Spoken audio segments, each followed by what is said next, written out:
Hey everyone, it's David here. Thank you for watching this. I am on my morning hike with Spencer Vann this morning. How you doing, Spencer? I'm good, man. Good morning. It's good to be here. It's a beautiful day today.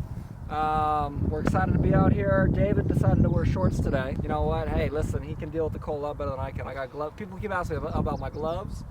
I mean, it's cold, man. I don't know what to tell. So I'm on my morning hike, man. I think I'll break a little sweat. I'm in shorts, and yeah, got my surplus funds old sweatshirt on, and show him the back. Show him the back. Look at that. Revolt to the hashtag surplus warriors. It's the new season drop. This is the old season drop. That's the new season. This is the new season right here. New collection. New collection, surplus fund. Which I have this one too. I wanted to kind of keep it nice, so I wore my old sweatshirt. I appreciate that. Figured that, so as much as I do. So yeah, looking forward to hiking. So what time is it right now? About 5-6 o'clock? Yeah, it's probably about 6 o'clock, 50 degrees outside, and we're in good old Irvine, California. You can see the city behind us, and it's an awesome view.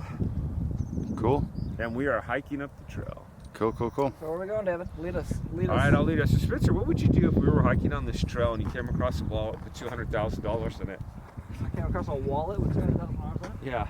Well, you know, I will admit it depends on how the money was denominated. So if there was like 100, or 200 $1,000 bills, it might be different. It's a pretty small wallet. But if there was, 200,000 $1 bills, it might be a different story. So, but if I found a wallet with $200,000 in it, I would probably try to skip trace the owner using the license or the driver's license, and get in touch with them. What originally got you into surplus funds?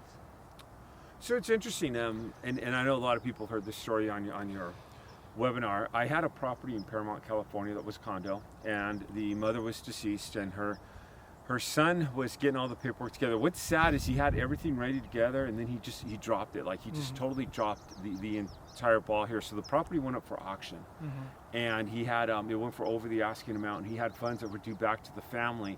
And I had never seen this before. Like I had never seen a property, like I didn't know. Never thought about it. So you have your Bank of America, and I honestly forget what the numbers was. This is back in I think it was 2014, but you get like something like Bank of America, and they take a property 123 Main Street up for auction, and they're asking 200, and the property sells for 350. I always thought that extra 150 went back to the bank, but it goes back to whoever was on title at the closing of the property, and I never knew that. Wow. Interesting though. And people don't know that. What amazes me is how often I've been in this business. I've gotten in touch with families that have funds that are decades old that were up from a buyout of something, a foreclosure for something that happens, and people like they have no idea. These literally I've had to show them yeah, here's your funds, here's what exists. I'm not asking you for any money. I would like to help you get paid. I'll ask you for a finder's fee, and people have no idea that this exists, and literally there's tens of thousands of dollars. I mean, if you look at just state unclaimed funds, there's billions of dollars in every single state, let alone you've got mortgage overages, you've got tax overages, you've got bankruptcy overages, and then there's additional funds. Like I hear there's HUD overages. There's so many different avenues of getting into this business that there's literally billions of dollars out there that people have that they don't know they have, that's sitting at a bank or the state or somewhere. Right. Absolutely. One thing I know when it comes to mortgage funds that always tends to shock people is, I'm sure you could elaborate this on this, Dave, is they only actually send one notice to the owner of the unclaimed property, to the funds, and then past that point it goes straight to the state. Can you maybe elaborate on how shocking that is? Absolutely. So, and I see this time and time again, you're talking about a little 3x5 postcard that looks like junk mail. And someone's just lost their house. The last thing they're going to be doing is they're probably not even living at the house. They're probably living in their friends' or parents' basement or something.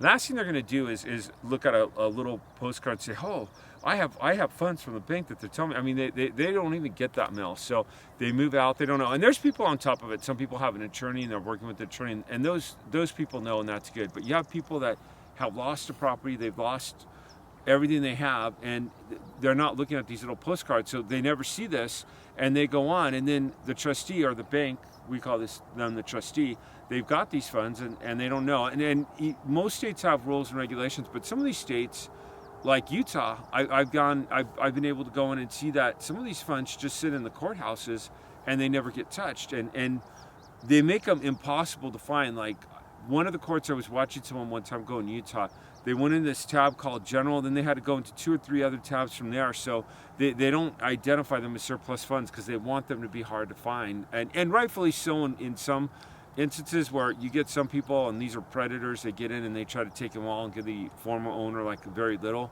and I'm against that. You know, I think a healthy finder's fee of 30% is very fair, unless you're talking very little, then you might want to go 50-50 or something. But yeah, these just sit in the court. Same with tax overages. They just sit at the local counties and people don't know they have them. And that's where I've done most of my deals have been tax overages. Most of them have been in Florida, and I've had a lot of success in working with the counties there. And I've also tapped into mortgage surplus and even state overages as well.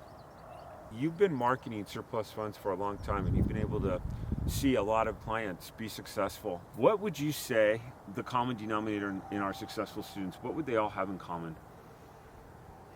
Yeah, I think it comes down to a couple things. I think the first thing that I've noticed is persistence, because surplus funds is a business model, and really every business is like this, but you have to have some persistence and some consistency.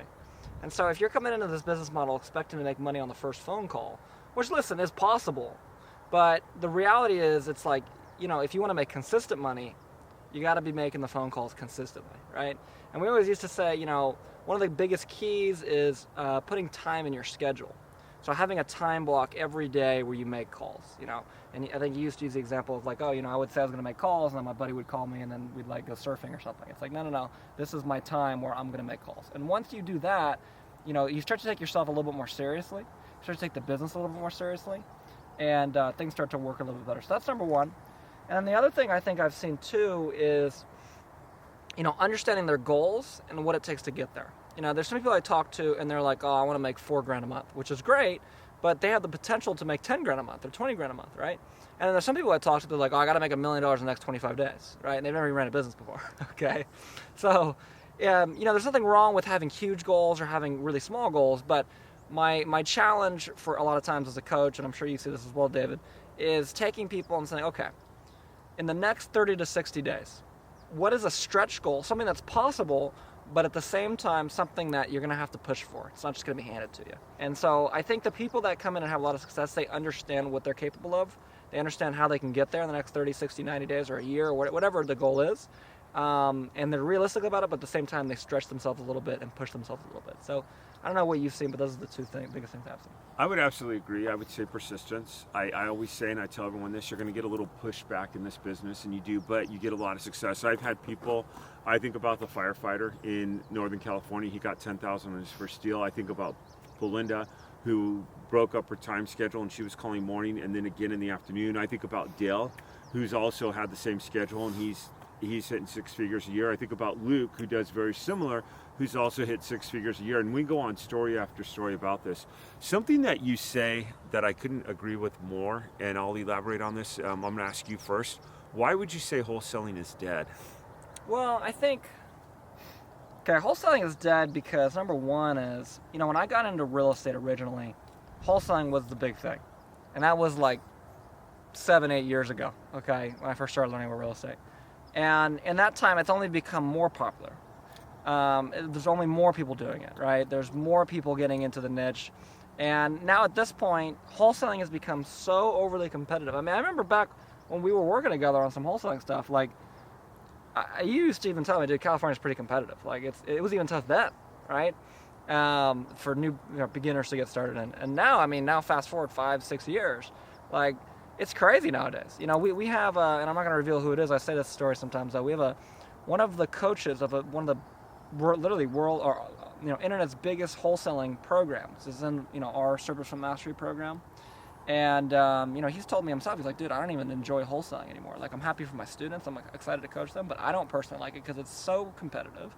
You know, you're offering to give people half of what they're actually, like their house is worth. It's like, hey, your house is worth $500,000. How about you take $250,000? It's just like, what? And it's just, it's not, and then on top of that, from a business standpoint, and you can elaborate on this, it's like, you get a deal, you get it under contract, and you got a 90-day period or 45-day period or whatever it is, and in that time you got to find a buyer, and people will just wait you out.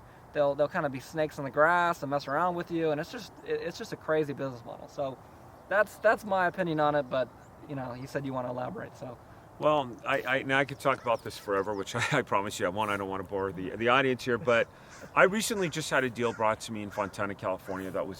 It took me 7 weeks to get in and out. I had someone who contacted me. This guy was in deep trouble, trying to buy the house, couldn't close on it, totally lost, had never dealt with this, dealing with hundreds of thousands of dollars in real estate, hundreds of thousands of dollars, and couldn't even close on this property. I helped him out. I actually got him a fee, got in and out of this deal within 7 weeks. And you have to know what you're doing in real estate. People want that, but here's what I noticed.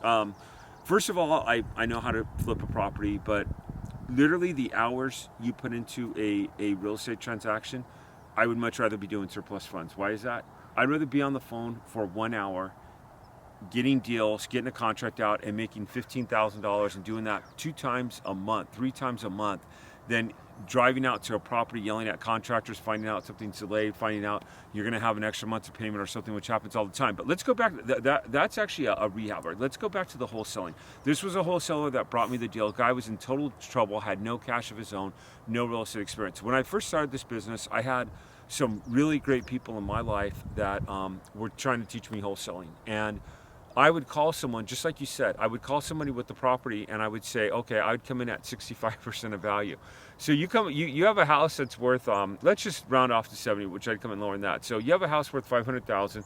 I would call someone and say, hey, I'll give you 350 for your property. And the guy would just cuss me out, tell me off left and right. And these people that are teaching this, how many of them have done active wholesaling deals? How many of them have actually been involved here? So you're really setting something up that's it's disaster. But the few properties I was getting, like I had a property years ago, this is back in 2012, and I was trying to wholesale it, and everybody was it was somebody I knew, and everyone was trying to shortchange me on this property, tell me why they needed to come in even $30,000-$40,000 lower. And 2 things I noticed: they were trying to either double end it, meaning wholesale it on top of me wholesaling it, and if I got anything at all, which I noticed with many properties, at that point I started flipping. I said, you know what, screw wholesaling. Although I have done some successful wholesaling deals, I've done probably about a dozen or so in my career, and I've done many flips. I've done a ton of flips on properties, and there's a lot of risks involved.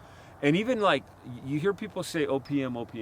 You know what OPM stands for? Well, you come in and you use someone else's money, other people's money, if you don't know that acronym, okay? So you come in and you use someone else's money and you grab a real estate deal, and you've never done a real estate transaction before. I mean, I could write a book on real estate disasters. I could also write a book on success, but where I'm going here is you're coming in here, you don't know what you're doing, and you're trying to get a property under contract. You get so many people trying to screw you over. It's a very cutthroat business, and you have to really know what you're doing, and most people don't. And that's why I couldn't agree with you more. When you say wholesaling's dead, and you came up with that phrase, and I know you've gotten some flack for that. I know people email, hey, I don't think wholesaling's dead. I don't think wholesaling's dead. Well, if you live way out in Timbuktu somewhere, you're way out somewhere, maybe. But when you live in a big city and work in the business we work, yeah, it is dead. I agree with you. Well, and that's the beautiful thing about surplus funds is, with fix and flipping or rehabbing, and even with wholesaling, you're right, there's that OPM, you use other people's money. Well, surplus funds is, you DNM. You don't need money, okay? You don't have to show proof of funds. You don't have to show anything. You just make some phone calls, and you get in touch with the right people, and you convey yourself in a professional manner. And you can help people recover their money. You don't have to prove to them anything. You don't have to prove, like, hey, I have the money to do this. You don't have to go and get a hard money loan. None of that. You just say, hey, I can help you do this. This is what's going to cost, 10%. I got the paperwork, fill it out, and we're good to go. So, and that's the way I look at surplus funds. Is it's like wholesaling is a super marketing intensive business, right? Like the best marketers that are in wholesaling, they get the deals, right? Because there's so many people competing. It's like the best marketing wins, and they're all doing the same thing, right? So the best marketing wins, and the cool thing about surplus funds is that it's also the best marketing wins, but because there's so less people, your marketing doesn't have to be that good, right? You just have to be decent at phone calls, right? You don't have to be like this crazy over the top, like, and I know people that spend, tens of thousands of dollars a month on direct mail campaigns just to get a couple, wholesale deals a month. Like, it's crazy. But anyways, but the cool thing about surplus funds that makes it, in my opinion, much better is once you get the deal under contract, you just basically hand it off, right? Whereas with wholesaling, once you get the deal under contract, you're only halfway through the transaction. Now you got to turn around and try to sell it. And that's where you run into even more issues of people trying to undercut you, and it's just craziness. So I think it's better. It's easier in my opinion. There's way less competition. It's way less work. And quite frankly, you're actually helping people. You know, if someone ends up with $20,000 they didn't know about, and you want to charge them 10, 20, 30, even 40%, that's a great deal. Versus saying, hey man, you know, this house is worth 500, I'm gonna give you 300, 350, 250, 400 even. It's like, dude, you just cost me 100 grand. Like, that doesn't seem like it's helping someone, right? So anyways, just food for thought there. But should we start heading down? I'm thinking we should start heading down. For sure. Okay, sure. For new people maybe that are curious about joining surplus funds or getting involved in the business, maybe they just stumbled across this channel. Yeah. One of the most attractive things from my perspective is how easy it is to attain the license. You know, if you talk traditional real estate, that takes months to get the license. Then when you do get the license, you have to join the MLM. It's a process. Yeah. Talk about how easy it is to get joined in surplus funds. Well, I mean, the cool thing is that there's a lot of places, depending on what niche you're doing, you don't even need a license. I mean, if Exactly. you do, you know, mortgage overages or tax overages, you know, there's many places where you don't need a license, and if you do, it's maybe you just need to work with an attorney and use their license, right? So you really, a lot of times you don't even need one, and then even the times that you do need one, and you're doing maybe a state fund deal, I mean, literally, like in California, you just fill out a form and send it in a couple days, like you're licensed, you know? And it's like that in many different places. So, and there's even states where state funds, you don't even need a license at all. So, yeah, it's definitely, I mean, listen, I am a licensed real estate agent. I still have my license. But I mean, it was a pain in the neck. I had to take the test 3 times so that I couldn't pass the first 2. And, you know, and then, I mean, you got to go to these classes. You got to spend all this money on, like, I had to go to, like, this, I don't know what they call it, like this, like, all-in session or something. Like, for, like, basically, I spent a weekend, 12 hours a day in a classroom, like a humid classroom with a teacher yelling at me, basically, to get my real estate license. So you don't have to do any of that to get a license with surplus funds. All you got to do is join Surplus Fund Mastery, get all your education from the comfort of your own home, get all the contracts you know for free, get amazing coaching with my business partner David and some of our other amazing coaches, and get the same program that literally thousands of people have used to start and grow a surplus fund business. I don't know if you want to add anything there. No, I agree with everything you said. I was thinking in many areas you didn't need a license either. 2 things I'll piggyback on what you're saying. Number one is the support you get in our program is just incredible. And when I say that, I talk about like there's questions that get asked all the time in our Facebook group, in our private Facebook group that you have to be in the course to be able to be part of. And it's like, wow, because like sometimes I'll go on the Facebook and someone will ask me a question and 3 or 4 people have answered it because they've dealt with it already. And they're like, oh yeah, here's what David's going to tell you. And it's like almost spot on every single time. It's absolutely incredible. And then in regards to how easy it is to get a license, there's a few places that it's hard to get a license. And what I've noticed is that no one wants to do the extra work. And those places, when people get them, like Pennsylvania is a tough place to get a license. There's a few other states that are tough. And when you get them, then you dominate that market because your competition's even that much less. So it's lucrative to go ahead and just look at some of the tougher places. And when I say, like, some places have a 6-month holding period, get licensed somewhere where it's easy to get licensed, and then wait 6 months as you get licensed in that place, and then boom, you've just jumped through some loopholes that most people don't jump through. You're now licensed and working somewhere where no one else is working, and there's going to be low-hanging fruit on those trees that you're going to be able to pick and get people paid. So last Monday, I was on the phone in this on one of my cold calls, and in the program also I do a cold calling Monday where I actually get on the phone. It's real live. I never know what the person at the other end of the phone is going to say, and I got a hold of an uncle, and his brother was deceased, and the niece who's called me back and said, hey, let's move forward on this. She actually texted me. She had a bankruptcy fund that belonged to her father. He was a creditor in a case of a bankruptcy, had no idea that these funds were there. She knew about the case, and the uncle goes, you're asking for no money? And I said, no. I said, when she gets paid, I'll ask for a percentage. And the uncle's like, wow, that's absolutely incredible. And he goes, with COVID, this is going to help my family out a lot. She's really struggling, and she's having a tough time. She's had to move back in with her mom. And it's awesome to know that I'm getting someone some money that they didn't know they had that they can use. That this like we were talking about a minute ago, this money's sitting there, and this gal didn't even know she had it. So when she gets paid, it's a reward for me. It's awesome when people get on the phone or they do a video for me, breaking down, crying, telling me how this is life-changing for them. So as Spencer said, not only am I not taking advantage of someone with a house and coming in lower, and really, like I could elaborate on that alone, but in regards to the payment, I'm getting people money, the Robinhood method, I'm getting people paid that they don't even know this is sitting out there. So that part of the business I absolutely love, and I could do that all day long. Dave, would you talk about some instances where some money could wind up at a state fund? Like, how does this money even get there in the first place? What are some examples? So, it's weird because every single county and state and what have you does something different. Out of the 2,400 active counties in this, I will say that even though there's state laws, each county does what they think is best for the funds. But I know, like, let's go for California, for example. In, say, 2021, a house goes up for foreclosure, and nobody knows about these funds, and they sit there. After a period of time, the bank, the trustee, has to release the funds to the state if they haven't been, no one's claimed them. Now, with that being said, we were working on a case with one of our clients, and he actually was able to save, this is my understanding, but the trustee was going to release some 18 months into the case, and this case had already been open, and the trustee told the attorney, well, we're going to go and release him to the state. It's in our parameter time to do so. And the attorney, I believe she held it back. She was able to say, no, hold on, we're working with this. This is open. We're in the process of claiming it. But typically, after, I believe it's 3 years in California, if the funds are still sitting there, they have to be turned over to the state. Now, I worked Florida a lot, and in Florida, it's anything over a year. The funds are supposed to go back to the state in tax overages, but there's counties that have held on to them since 2015, 2014. So why do they not release them to the state? And others will release them once that year hits, boom, they're at the state. And this is where, like, you just have to learn your county, and you have to learn their protocols and how to work the system and kind of beat their own politics. And that's how it is. But so to really answer your question, if an account goes dormant, so you have a bank account and they haven't heard from you in 5 years and they can't reach you, they have to release the funds to the state, and that's what you see happening.